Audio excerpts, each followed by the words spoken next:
Hello, আজকে তোমাদের সঙ্গে মেনলি শেয়ার করব প্রেগনেন্সিকালীন তোমরা ডাবের জল খেলে বাচ্চার কি ক্ষতি হবে, চোখ খোলা হবে নাকি ফর্সা হবে, কোনটা সঠিক সমস্তটাই জানাবো এই ভিডিওর মাধ্যমে। চলো ফুল ভিডিওটা তোমরা দেখতে থাকো, আশা করছি অনেকটা হেল্পফুল হবে। ডাবেতে কী কী পাওয়া যায় সেটা আগে জেনে নিই। এখানে পাওয়া যায় sugar, sodium, fibre, potassium, magnesium, compass, এখানে অনেক কিছু কিন্তু আমরা ডাবের জলে পেয়ে থাকি। এই সমস্ত কিছু কিন্তু আমাদের শরীরের জন্য খুব উপকারিতা। আর একটা প্রেগনেন্সিকালীন মায়েদের কিন্তু ঘাটতি পূরণ করে এই ডাবের জল। প্রতিদিন যদি কোনো প্রেগনেন্সি মা একটা করে ডাব খেয়ে থাকেন, তার উপকারিতা কিন্তু প্রচুর পরিমাণে থাকে। তাই ডাবের জলে যারা কুসংস্কার মেনে চলছো তাদেরকে বলবো সেগুলো অ্যাভয়েড করে প্রতিদিন একটা করে ডাব খাও। আর যাদের ডাবেতে অ্যালার্জি রয়েছে তারা কিন্তু এটাকে অ্যাভয়েড করতে পারো। আর যাদের নেই তাদেরকে বলবো প্রতিদিন একটা করে ডাবের জল খাও।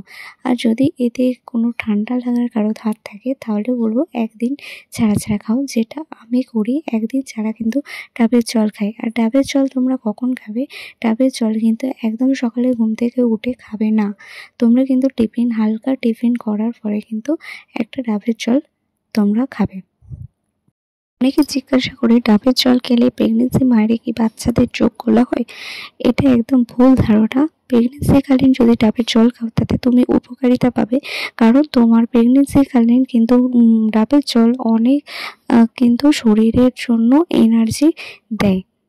কিছু কিছু মায়েদের কিন্তু একটা ভ্রান্ত ধারণা থাকে যে ডাবের জল খেলে মনে হয় বাচ্চার চোখ খোলা হবে, বা আমরা ডাবের জলটা এভরিডে খেলে অনেকে বলে বাচ্চা কি ফর্সা হবে।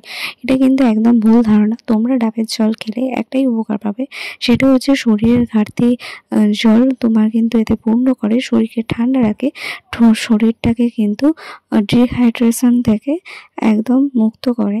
তাই প্রতিদিন একটা করে ডাবের জল অবশ্যই প্রেগনেন্সি মায়েদের খাওয়া উচিত, কারণ এই সময় কতটা পরিমাণে জল প্রয়োজন প্রত্যেকটা মাই কিন্তু জানে।